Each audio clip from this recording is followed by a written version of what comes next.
I love this whole thing about critics. Tyrone Guthrie, you may or may not know who that is. Tyrone Guthrie was a giant in the directing field. He was an Irish, great big tall Irish guy who did operas and he did plays, and he built a theater in Stratford, Ontario, and brought Shakespeare over to Canada, and then moved down to Minneapolis where there was the Guthrie Theater. He's a great guy, funny, really funny guy, dead, alas. He said of critics, "I have never read anything in criticism that gave me particular insight or help or freed me up in any way to do what I do better. Consequently, I only like to receive good reviews." It's pretty good. No, I'm sorry. I think there are reviewers and there are critics. A critic to me has a standard against which work is measured. And you understand the standard. You can disagree with it, but at least you know what the critic stands for. Often people are reviewing, which is another way of not really dealing with the art, but selling their newspaper.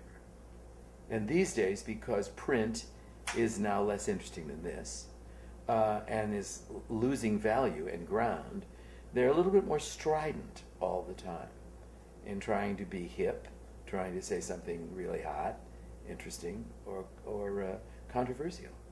And I sometimes don't think that a lot of the people writing, I'm going to get in such trouble for this, but I don't think they're as good at their work as we are with ours. I don't think they're as careful. That's not everybody, but a lot of them. A lot of them are rattling their sabers. And those instruments are meant to parry, cut, and thrust.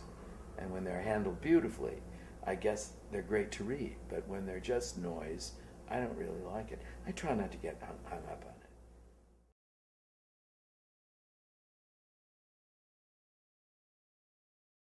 If the piece is a classic, if the piece is Shakespeare or Molière or O'Neill or Gorky, if it's a classic, then you honor it.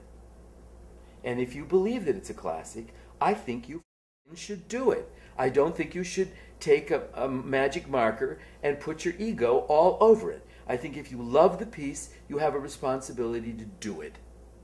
And do it honestly. That's what you do. And I got to tell you, every time I've done that, it's worked. And every time I thought I was showing off, I got it right in the face. So I don't believe that. I screwed my glasses up here, but you got the idea. I think that's it. New people, new writers, that's tricky. Don't do a musical with a dead composer, a contemporary musical. Don't do it. Don't do it. Don't take somebody's work, George Gershwin's work, put all the songs together and think you can make a musical. You can't. He wouldn't. And those songs weren't written to do that. You have to have somebody who can button the scene, get you into a transition, set up the song. I need a little more time here. She's got to change her gown. Can you give me another 15 measures? Whatever. That's the living stuff. That's great. But you have to create a climate for all of them, the dead people and the people who are starting out, in which they can relax, open up, and do their best. And it's taken me my whole life to realize that I think what I do best is a climate in which people can work.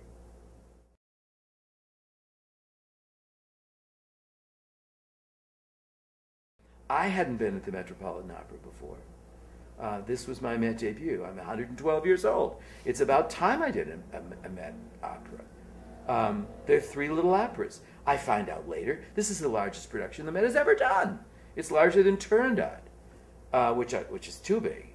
I just thought we were doing the pieces, telling the stories.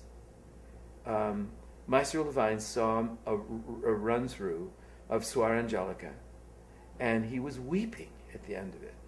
And I thought, and people were saying, even then, this is amazing. And I thought, is it? I thought this is what we do.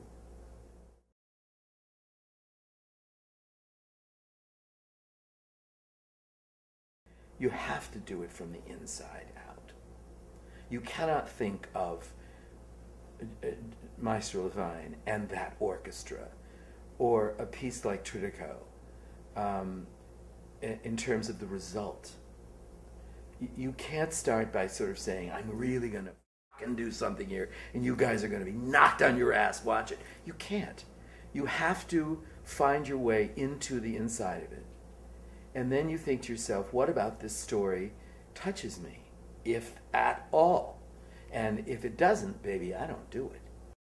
So your job basically is, how do I make you think, shit, this is happening? That's it. And you can have as much, you can have all the scenery in the world, and a huge chorus of nuns, or you can have a solo person or two people talking. If they lose that thing that says, makes you think for a moment, this is, I don't believe it. I'm sitting in this theater seat, but I think they think it's happening.